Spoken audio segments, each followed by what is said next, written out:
Alors, je reçois justement ce soir dans le Prime Christine Movsesian, qui est la coprésidente de la communauté arménienne d'Israël. Bonsoir à vous, merci d'être là.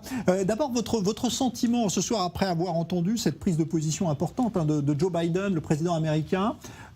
C'était une surprise pour vous? C'est une bonne nouvelle, évidemment, mais c'était une surprise ou pas?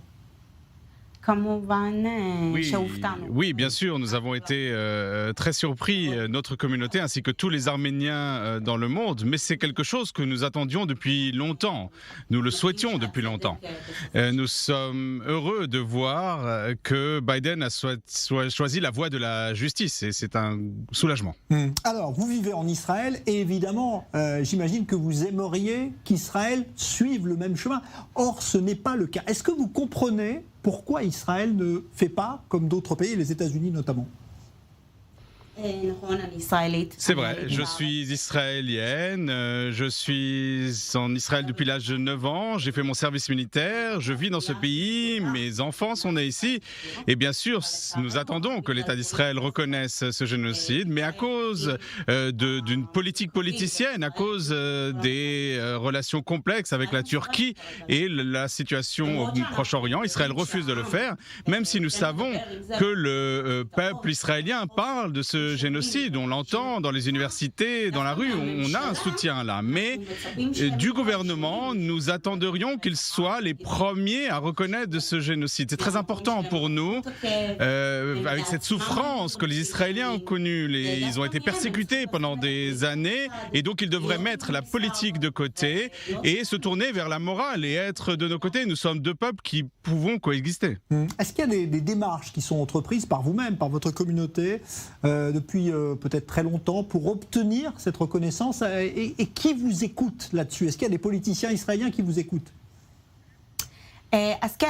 Alors oui, cela fait des années que notre communauté œuvre pour obtenir cette reconnaissance. Nous avons reconnu le parti Meretz et Avagalon à l'époque où elle était présidente de ce parti, mais c'est quelque chose que nous comptons augmenter maintenant. Nous allons mettre l'accent là-dessus.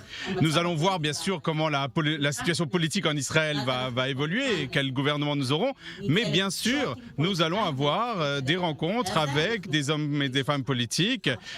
Nous savons que nous avons des soutiens. Yair Lapid a tweeté, Meretz a aussi affirmé un soutien à notre cause. Nous allons attendre de voir l'évolution de la situation politique et en fonction de cela, nous allons agir.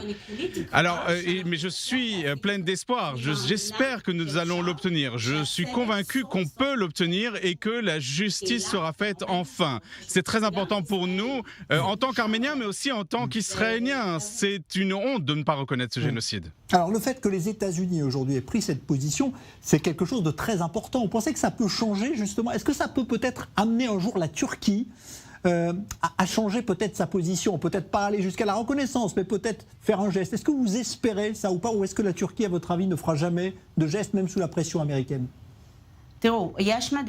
Écoutez, il y a des pays occidentaux qui reconnaissent le génocide arménien. La France, le Canada, des grands pays comme l'Allemagne.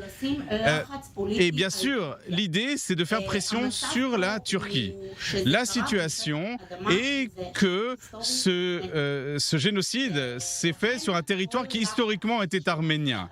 Et donc, toutes les pressions qui sont exercées sur la Turquie, eh bien, permettront d'obtenir ce résultat. Tout d'abord, ce que nous voulons, c'est la reconnaissance. D'abord, que la Turquie reconnaisse le génocide pour que cela ne se répète pas dans d'autres pays et pour d'autres peuples. Nous espérons que les États-Unis sont suffisamment forts pour qu'ils puissent faire pression sur la Turquie. Alors, ouais. Nous l'espérons beaucoup. Un dernier mot sur la situation des Arméniens en Israël. Est-ce que la communauté arménienne vit heureuse en Israël?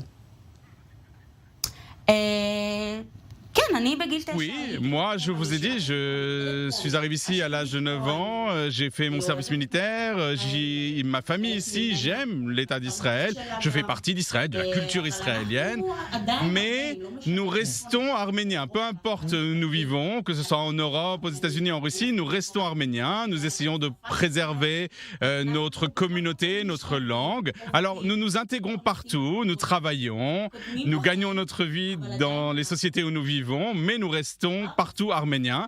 Alors en Israël, oui, nous vivons bien, mais j'espère qu'ils reconnaîtront le génocide et nous vivrons encore mieux et cela nous calmera, nous apaisera.